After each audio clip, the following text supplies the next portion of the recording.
היי אלכס, מה שלומך? בסדר. יופי, אז פשוט תזרום עם כל מה שאנחנו אומרים לך, תזכור חיים פעם אחת ובסוף כנראה מתים. אוקיי.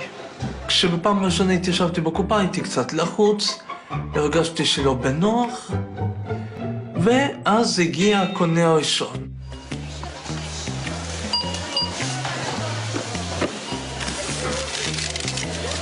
תוציא תפוח ותעשה ביס.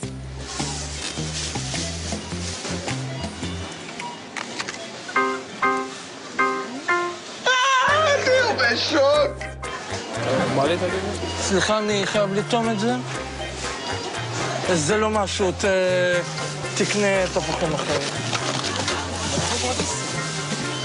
אלכס כנראה ידקר בדקות הקרובות. אלכס ייכנע לקטטה, הוא לא יודע מה לעשות. מישהו עובד פה?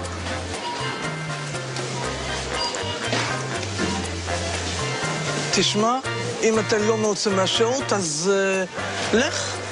אני פשוט עושה כאן את העבודה שלי. אדוני, אל תלך, אולי נמשיך? יש לך מנטוס אולי? מה שלומך, אדוני? אבל בסדר, איך אצלך? מה, אני רואה עם כל הדברים האלה שאתה קונה כאן, זה נראה לי הרבה מדי בשביל בן אדם אחד. אל תגזים עם הביו, זה... מאיפה את יודעת אם אני בן אדם אחד או 10? אדוני אלכוהוליסט? סלח לי, אתה אלכוהוליסט? גברת, תעשה חשבון וגמרנו. אני איש. אדוני, אני איש. אני לא אישה. סליחה, קראת לי גברת? אני אלכוהוליסט, לא אלכוהוליסט בגלל שלקחתי 5 בירות. מה זה הדבר הזה? אתה יודע, אדוני, אתה מאוד מזכיר לי את סטניסלבסקי. להעיר לי הערות כל הזמן. כן? תעשה את העבודה שלך וגמרנו. מה זה סטניסלבסקי? אני עושה את העבודה שלי. איפה המנהל? אני עושה את העבודה שלי, ואתה אז אל תגיד לי, אל תעיר לי כל הזמן הערות.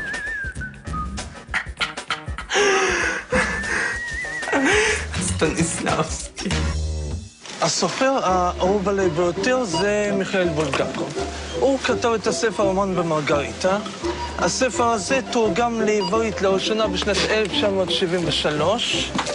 אדוני, אתה איתי?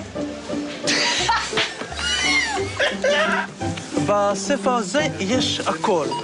תעביר את הדברים. אדוני, זה לא מנומס, תדע לך. אני רוצה להגיד לך שעכשיו אתה באמת מכעיס אותי. יאללה.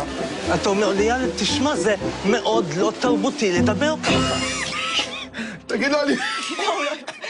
אתה אומר לי, יאללה, תגיד לי, באיזה עולם אתה חי?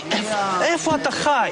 תגיד לי, מי מתבטא בשפה כזאת? מי מתבטא?